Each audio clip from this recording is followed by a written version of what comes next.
Good morning. Thank you for the opportunity to speak with you this morning. My name is Dave Hurrelbrink, and I am your international trustee this year.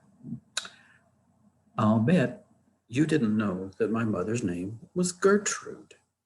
She went through her entire life being called Gertrude or Gert.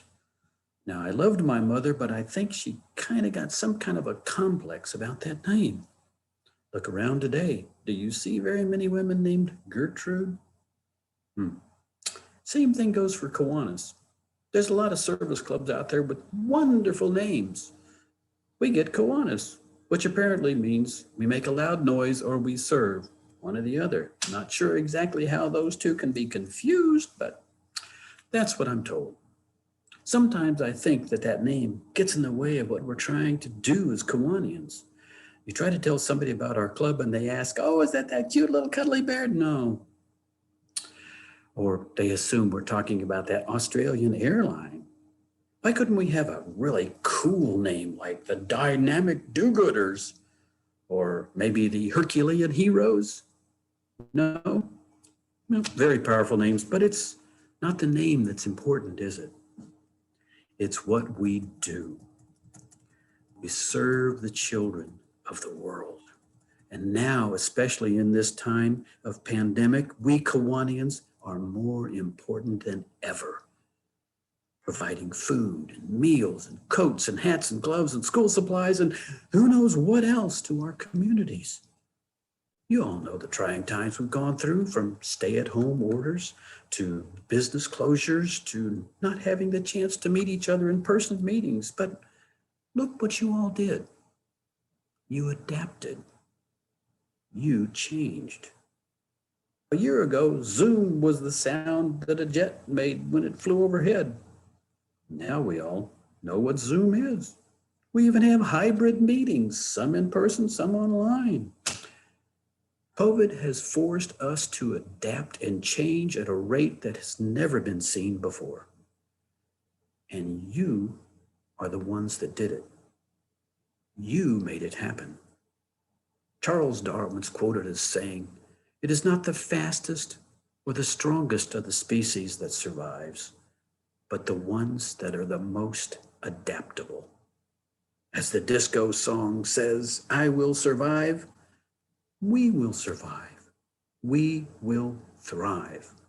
Just the other day, KI said that we had started over 81 new clubs since the 1st of October, and membership has not dropped as much as we had first feared back in February. Now, this is not to say that you can stop building clubs or inviting new members. No, but to offer encouragement to keep going, keep moving toward those new clubs and membership events. The end of this whole thing is in sight. Vaccinations are being done across the country and around the world, even as we speak. Plans are being made for the world to return to something near normal. So keep up the great work that the Pennsylvania district's been doing. Keep serving, keep sharing the news about Kiwanis, and keep smiling. Better days lie ahead. I'd like to share with you in closing a little story. It's about creativity. We need to look around and get creative. See things that others don't see. Do you know the story of Betty Naismith? Well, in 1951, Betty was a secretary who realized that the electric typewriter, while it was a wonderful office tool, seemed to also multiply typing errors. So she concocted a mixture of water-based paint and a coloring agent that matched the bank's stationery. Soon, everybody wanted to use Betty's correction fluid.